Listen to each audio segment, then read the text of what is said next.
This is a demonstration of how to add clips of different dimensions to the same timeline in Adobe Premiere.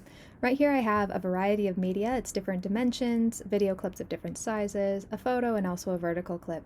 Whatever I add to my timeline first is what's going to set the sequence settings. If I choose a vertical clip, I will then have a vertical sequence, and any other images or things that I add to it will then have to fit within those bounds. For instance, if I add this vertical clip, or this horizontal clip, it will now get truncated on the sides. If I want to choose something different after I've already started a sequence, one easy way to solve this is by going to File, New, Sequence, and starting another sequence. You can have a whole bunch of different sequences in Premiere, and you can access them from the same place as your clips. This time, if I want to, for instance, start with a horizontal clip, I can say I want to change my sequence settings to match that clip. So whatever you want your sequence to be, add that clip first. Now if I want to add something like a different clip, perhaps something of different dimensions, I might have to adjust that.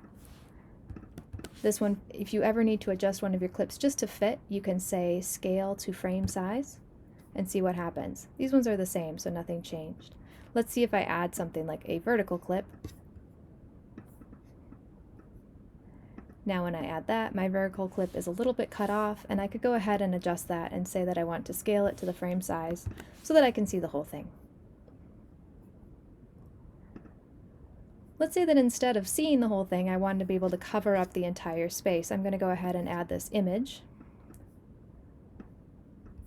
And this is not exactly the same dimensions as my video footage, so when I say scale to frame size, it's going to end up with a little bit of black space around it. If I then want to adjust it so it doesn't have any black space, I want to come over here into my Effect Controls panel and make sure I have the right clip selected, and also that I have my playhead scrubber over that clip so that I can see it properly.